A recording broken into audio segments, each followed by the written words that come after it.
What is going on, guys? We are back, and we have gotten ourselves a new Celestial Guardians pack that's releasing on April 30th. I wanted to wait.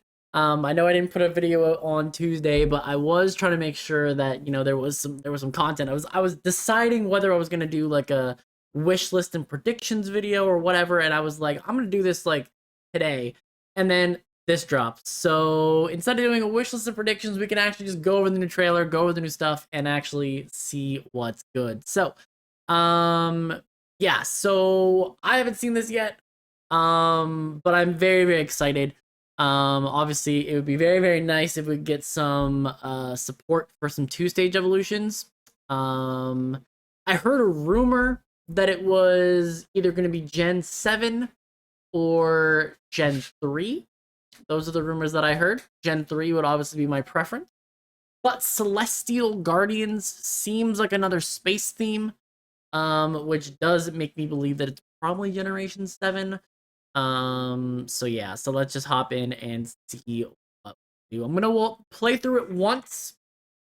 Gonna play through it once normally, and then we're gonna come back and watch it again in like a really slow motion so that we can actually talk about everything.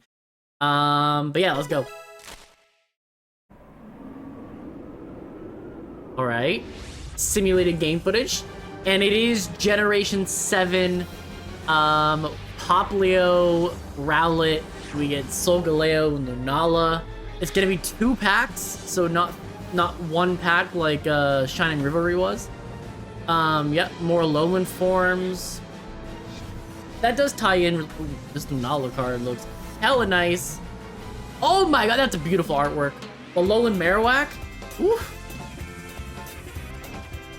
Rare candy? Oh my goodness, it is over. Everyone in the comment section from when I was talking about adding rare candy in like Mythical Island, the amount of comments that said broken, like game ruined, crazy. Okay, hold up.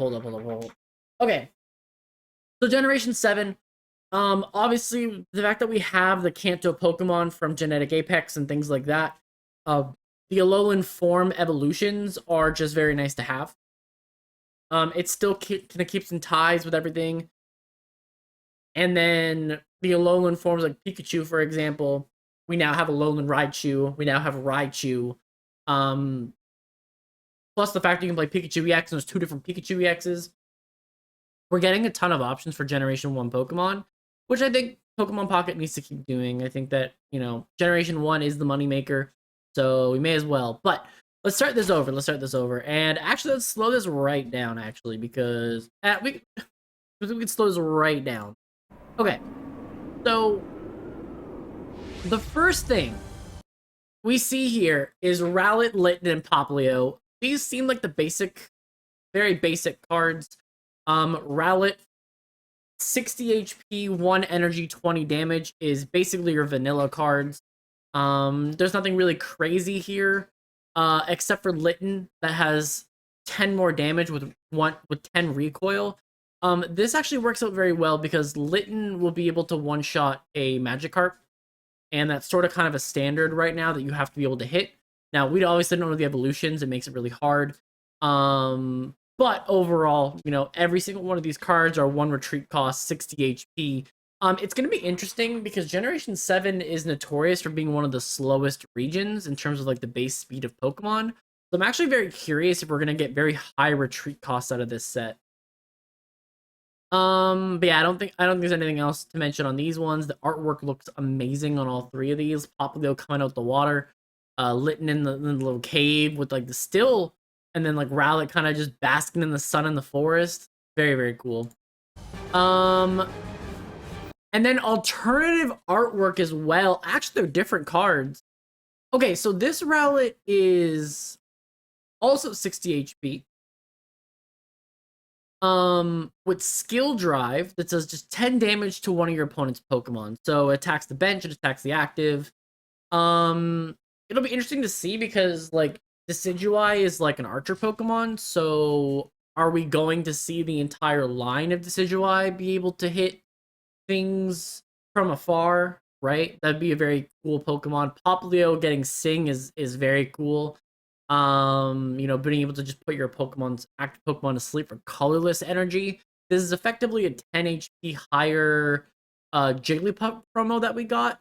But instead of a promo, everyone will have access to this. So very, very cool, even in a deck that isn't really using water. And then this is your basic Litten. I also really like that they have daytime art and nighttime art for things. I think that's really cool, considering the fact that it's sun and moon. So I like that. All that looks good. Obviously, Solgaleo is always the doper, cooler looking design, but Lunala is dope as well. This Solgaleo card, though, look at this. 180 HP for 2 energy commitment to do 120 damage. I think on curve, this is the best damage output out of a 2 energy attack, right? Like just base. It also does 10 damage to itself. It has really high HP though. It's a 2-stage evolution. They're going to need to do something to make this probably playable. But like, I just don't see it because like Charizard's still fairly relevant in the meta. Nothing's weak to steel. You wouldn't really want to use Dialga with this because it's only 2 energy anyways. But the ability is really, really cool because once during your turn, if this Pokemon is on your bench, you may switch it with your active Pokemon.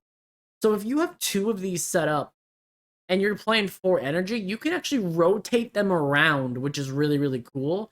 And just have like 4 energy commitment, you're doing 120 damage every turn. And then once you get low enough, you just switch up to the other one. That's very, very cool. Although it's a 2-stage evolution, so I don't know how easily you'd be able to set that up. And in other situations, just having a really good Pokemon in the front that's able to kind of sponge hits for you, this basically makes you a little bit immune to Sabrina in a way. Because if you have Solgaleo in the front, someone Sabrina's you can just put it right back, which is kind of cool. Same thing with like a Cyrus or something like that. Like you can even kind of prevent that a little bit. Very, very cool card. The low damage, the low energy commitment probably means that Cosmon and Cosmoan, is that what it's called? Anyways, they probably only have like a 1 energy attack, which kind of makes us evolve on curve, which is kind of nice. But yeah, overall, very, very cool card. I would imagine this has a full art as well, and Solgaleo is the dopest card. Dopest design out of almost any legendary. It's really, really cool. Okay, what's next? Okay, so obviously we have a Alolan Meowth and an Oricorio. Alolan Meowth, we need to see what Alolan Persian is, but basically this is just another very basic vanilla card, 1 dark energy for 20. Oricorio, 2 psychic energy to do 40 damage and will confuse your opponent. It's okay. I don't think it's anything to write home about. I kind of don't like that artwork very much, but I really like the Alolan Meowth one, but I don't really like the Oricorio one. But anyways, Alolan Raichu EX. Okay, so this evolves from a basic Pikachu. 140 HP, I think, is like tied with Magnezone, right? That's like the bulkiest electric type that we have because Zapdos was only 130 or 142. So one of the bulkier electric types. 3 colorless energy for Psychic, which is basically a 1-stage evolution of Mewtwo, or not Mewtwo, Alakazam.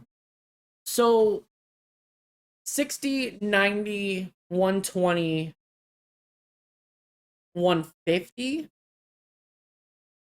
4 energy is knocking out no wait, 3. So 60, 90, 120, 150.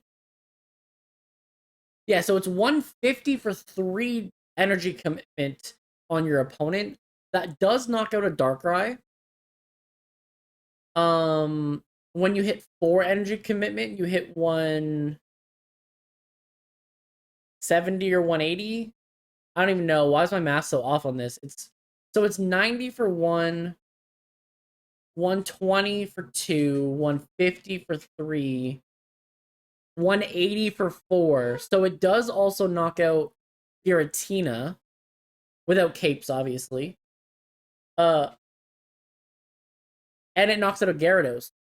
So this Alolan Raichu for colorless energy can one-shot everything in the meta when they're set up. Very, very strong.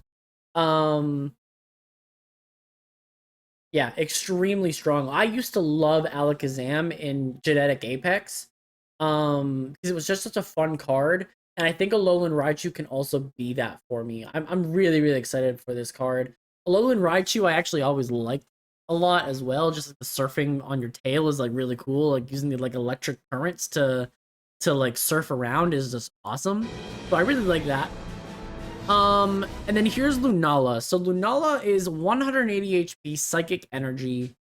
One Psychic, 2 Colorless for 100 damage is really underwhelming. This is what makes Gengar really bad.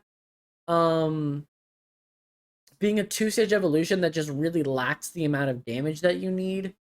Being weak to Darkrai in this meta is a little painful, but you know, obviously Giratina's poking around, so like, but it also does 150, right? Like, or 130. So like the damage is just so much, it's so dramatically different, right? But once during your turn, you may move all psychic energy from one of your bench Pokemon to your active Pokemon. So this could just be a bench supporter, like maybe you have a Giratina or something on the bench. You've been like powering up Giratina. Maybe you have a second Giratina. I don't know why you would pump it to the front like that, but like, yeah, I don't know. Its ability, like obviously being able to move all of your energies. We've seen it work with like a lowland with like regular Raichu, right? From Genetic Apex or Mythical Island. We have seen it work. We saw Lieutenant Surge strategies work. Um, but it is sort of kind of situational in what other Pokemon are available, and its attack on its own is not amazing. Now, the one nice thing is that it's colorless energy, right? So, like, say that you maybe wanted to play water energy with this, and you can play Giratina with water energy as well because it gives its own psychic energy. Like, maybe it's one turn of committing your psychic energy to Giratina, you put your one water energy onto Lunala, then the next turn, Lunala's in your active slot, and then you're able to grab that Giratina's energy. So I guess they probably work in a pair together. I have to think about what other things work with it, but I'm not sure that you'd be able to pair Lunala and Solgaleo in the same deck, despite them having the same evolution. So clearly, Cosmonian, Cosmon, and Cosmog probably are colorless energy commitments, but we need to see that for sure. Okay, a second version of Oricorio. So are we gonna? So there's gonna be 4 Oricorios then, right? Because there was a Fire Oricorio, a Ghost Oricorio, which is this one, a Psychic Oricorio, but obviously Psychic and Ghost are the same typing in Pokemon Pocket. So like this Oricorio has Spiteful Dance, does 20 damage for 1 energy, so pretty good on its own as a vanilla. But if any of your Pokemon were knocked out by damage from an attack during your opponent's last turn, this attack does 60 damage more. So this is a less energy commitment for 20 less damage version of Marshadow. It sets up faster, but it does slightly less damage. I think this Oricorio is really, really good, but it's a psychic type version of it, which is kind of scary. It's a non-EX too. Like, this Oricorio is probably going to be pretty good. And then this Alolan Vulpix. So take a water energy from your energy zone to attach to this Pokemon. So for 1 water, and then you're attaching 1 water. I'm assuming Alolan Vulpix is going to be like 3 energy commitment or something like that, because or Alolan Ninetales, because you're not ramping unless you need more energy for its evolution. So we'll see. But yeah, very, very cute card. Alolan Vulpix is one of the coolest Pokemon in the game. Obviously, I love me some Vulpix and Ninetales, so having the Alolan version, always very good. I'm also excited to see like Alolan Sandslash and stuff like that. Like, I think that's gonna be really cool. Speaking of Alolan Marowak, 2 fire energy and 1 colorless energy for burning Boomerang. So 30 less HP than Alolan or than the Marowak EX, but kind of has the same move. I don't know if this is gonna be amazing, but flip 2 coins. Attack does 70 damage for each head. If at least one of them are heads, your opponent's active Pokemon is now burned. So the odds of you getting a heads are a 50-50. So it's a 50% chance that you're doing 70, which also means you have a 50% chance that you're getting a burn. Actually, it's probably more like a 75% chance at a burn. Potentially doing 160 if you get both heads. You're doing 90 for 1 head, and then you're doing 0 for... It's a lot of energy commitment to still potentially do 0 damage in this economy, but, like, pretty cool. Is mixed color energy? I don't... This is a tough one. This is a tough one. I don't know that's going to be good. It's more costly than the other Marowak. And needs an extra energy. I don't know. I love the artwork, though. Amazing artwork. Oh, whoa. Okay, here we go. Hold up. This is the moneymaker shot right here. Look at this. So, Rotom decks. Look at the top card of your deck, then you may shuffle it into your deck. Overall, decks that really need to know what their next card is, you know, you can see what the top card is, and if you get it, you get it. If you don't, at least you get to shuffle your deck and try again, and at least you know you're not getting that. Well, I guess you could shuffle it back, but you're giving yourself better odds. So Rotom deck is okay. I think it's probably only used in decks that really hyper focus on getting a very specific card. I think in a 20 card deck like Pokemon Pocket is, Rotom decks is really hard to fit in. But this rare candy card, oh my goodness. So is it any different? Choose one of your basic Pokemon in play. If you have a stage 2 Pokemon in your hand that evolves from that Pokemon, put that card onto the basic Pokemon to evolve it, skipping the stage 1. You can't use this card during your first turn or on a basic Pokemon that was put into play this turn. As an item card, it needed to be an item card. This is so good. Now, I know that when I mentioned this the first time, there was a lot of backlash. There was a lot of this is going to break the game. You know, here's the thing. If you're trying to streamline Pokemon Pocket as like Yu-Gi-Oh! Duel Links and things like that, you need to have fast ways to get your evolutions online. You know, get your 7-star Yu-Gi-Oh! Monsters online. Like, you gotta be able to do that. And Rare Candy enables this to be a pocket game, right? A quick game. And Rare Candy does that. We're already in a current meta where big, high HP basic Pokemon literally are like 80% of the decks that you go up against now. So having 2-stage evolution Pokemon that at the very least can function like a 1-stage evolution is so big, right? Think of Charizard. You know, people are still using the old Charmander, right? Because the 30 damage knocks out Magikarp. So what if we now have it set up that your Magikarp, that at least Charizard can threaten Gyarados by being able to knock out a Magikarp. It loses that energy when it does that 30 damage, but you knock out that. Then, okay, now you're a little bit behind. You now can Rare Candy the next turn, put your 1 energy onto it, and now you have the new Charizard that can Stoke, right? You're still 2 energy short. You're still an energy short. You still have to take a turn. But at the very least, you're not behind the 8 ball on it. And if you pick the other Charizard and you're, you know, you're doing 20 damage, and then you're, you know, moving up the chain that way, at least you can maybe play another card, right? Two-stage evolution Pokemon could not be played with other evolution, right? They just couldn't.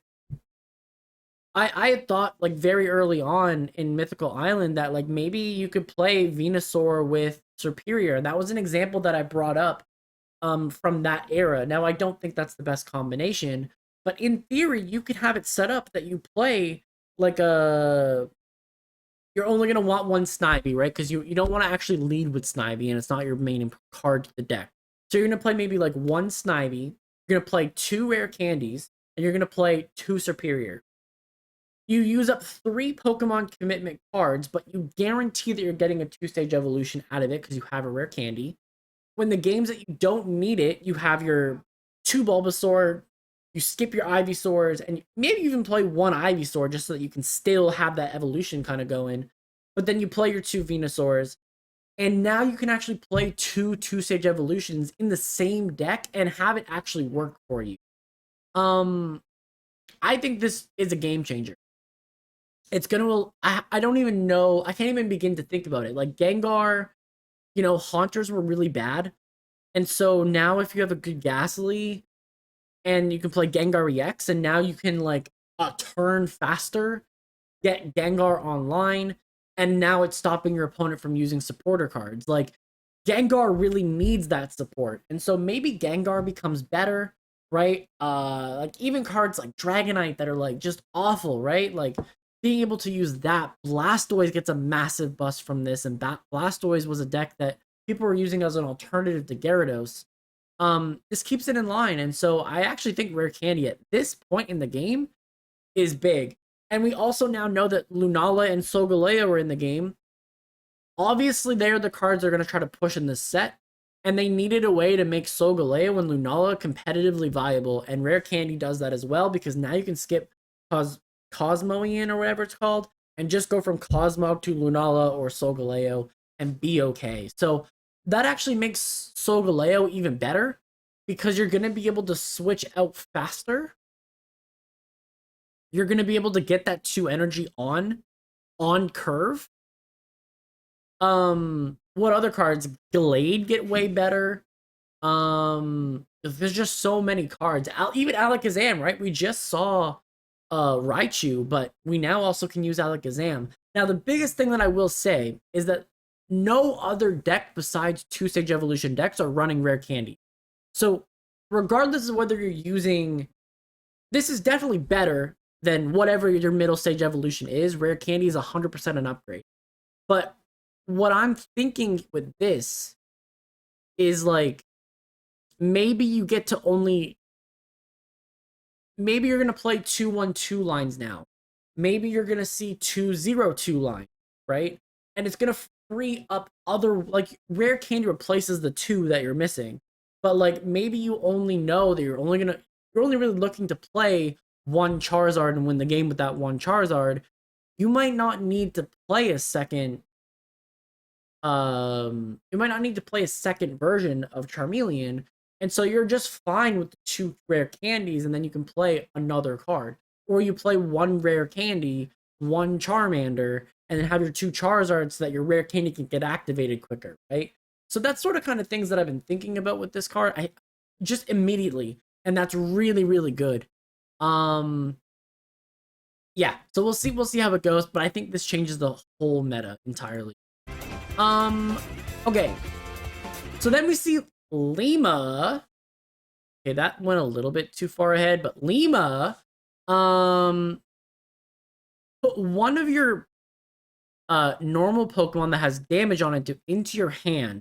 So this is just a much more broader Budding Expeditioner or Koga.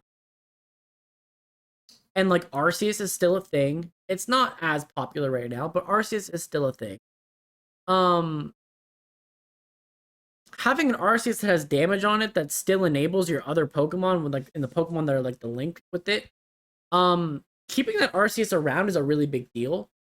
Snorlax, I could see this being good for. You're already playing Berry to support Snorlax is getting the energy faster, but maybe you're using one Snorlax as a wall while you build up the other one, and now you can Lima out and then Berry on the next turn when you have the 2 energy, and now you gave yourself some turns to get the energy that you need. I think Lima's pretty strong. Kangaskhan's another Pokemon that I think might see a little bit more usage again. Um, yeah, overall, I just think that Lima's pretty decent. It's definitely deck situational, but I think it's good. Um, okay, Lana and Kiawe. So you can only use this card if you have Araquanid in play. So number one, how good is Araquanid? Right? Lunala is going to be strictly as good as Araquanid is. Switch in one of your opponent's bench Pokemon to the active slot. So this is Cyrus without the condition of damage, but the condition of having Araquanid on your bench or active slot. In theory, if Araquanid ends up being anyway half decent, Lana is going to be used a ton. A ton. That is a really, really strong card. And I can't wait for the full art cards of these, by the way. If they don't make full art cards of all of these kahunas and trial captains, I'm a rage. Anyways, Kiawe. Choose one of your Alolan Marowak or Turtonator. The Turtonator is a dragon fire type, right? So I'm assuming it's going to be a fire type in this one. But take 2 fire energies from your energy zone and attach to that Pokemon. Your turn does end, though. Okay. So adding the 2 fire energy. Hold up a minute. This is 39. Going back to this, Kiawe directly gives you the 2 fire energy for Marowak, meaning that you can play this Marowak in any type of deck you want. Cubone's already a ground type, so you can maybe already be playing Marowak, like normal Marowak, and a Alolan Marowak in the same deck. Kiawe will give you the fire energy you need. So now any deck has potential to run fire energy as long as they run Kiawe. We already seen a Raichu that can make any deck play electric. Even if they're not playing electric. So very, very good. Very, very good. I like that they're making it so that there's type divert. Like, they're really trying to make it that people are using different types in their decks, which just makes it deck building so much more fun. So I really do like this. Okay, Acerola, Mallow, and Sophocles. So Acerola, choose one of your Palisand or Mimikyu that has damage on it and move 40 of its damage to your opponent's active Pokemon. Another card. This card could be so good if Mimikyu or Palossand are good. Palossand is a 1-stager, right? Palossand's a 1-stager, Mimikyu's a basic. Moving 40 damage off of it. So Palossand in the games anyways was a Pokemon that really wanted to use like shore up and like heal itself. And it had like Giga Drain and stuff like that. Mimikyu was a Pokemon that was straight gas. Go for like Swords Dance and then try to mess you up. So maybe this Mimikyu has like recoil damage. And like you can move the 40 damage onto your opponent. And like it has like a middle of the road attack, but then you use Acerola to add that extra damage. Or like it has recoil or something. This is very interesting. Again, Acerola is completely reliant on Palossand and Mimikyu being good for this card to be good. But there's potential. Mallow needs a full art. Just needs heals all damage from one of your Shiinotic or Serena.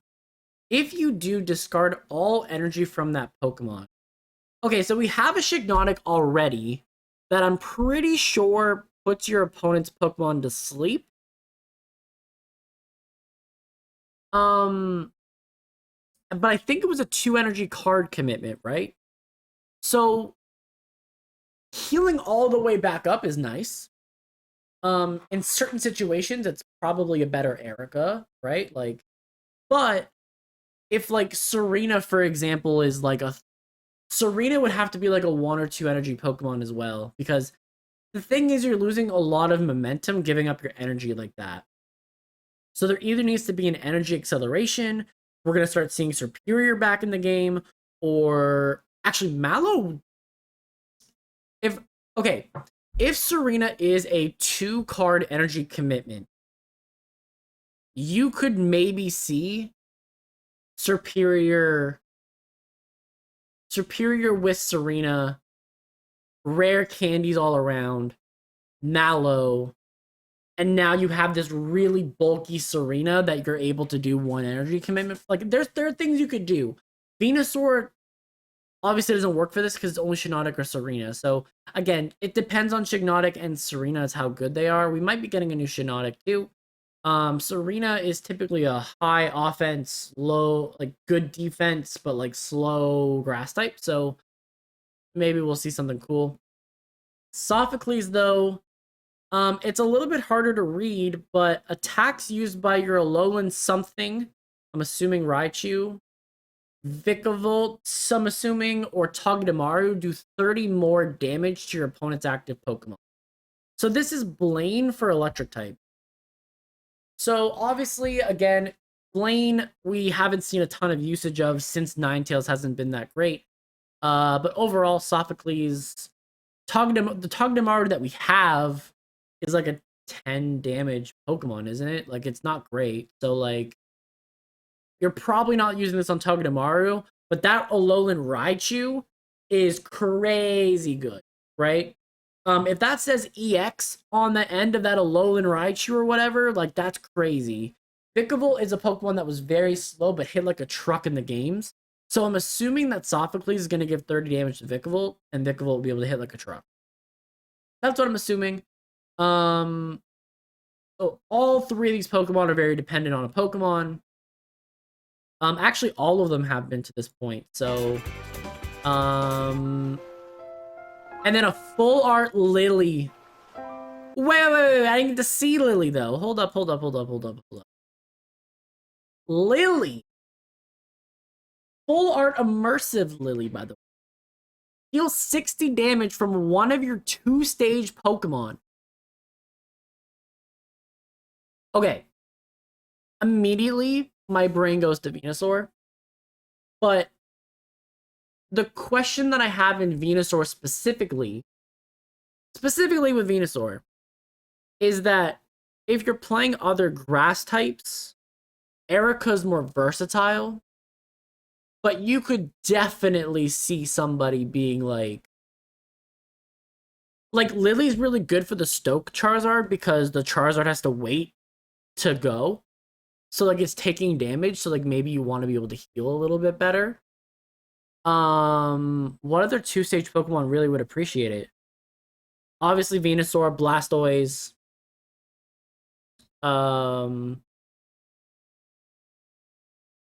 Those are the ones that come off the top of my head. But like I'm thinking about this meta too much. Like I haven't even thought about the other cards. You know, Gengar would appreciate this card a lot. You know what I mean? Like your Gengar's already stalling anyways, so like you may as well have Lily. You may as well, because like you don't have access to Irida. You don't have access. I mean, you do have access to Pokemon Center Lady, but like that's 30. So like Gengar's a 2-stage, so you get double. So like Lily might make Gengar really good, or like better. You know, like more Gengar support. You know, Dragonites, whatever. Yeah. I mean, honestly, Lily, it's situational, but it's a really good card. And I like that they're trying to give stage 2 evolution support to keep up with the meta that's really taking over by like basics in 1 stage. So this is available on April 30th. I'm ready, I'm hyped. I also thought I saw something else though too.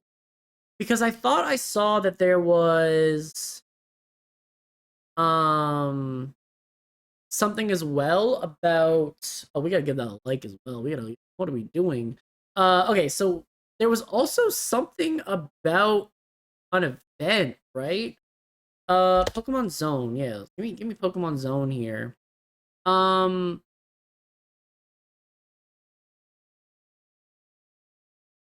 Give me this.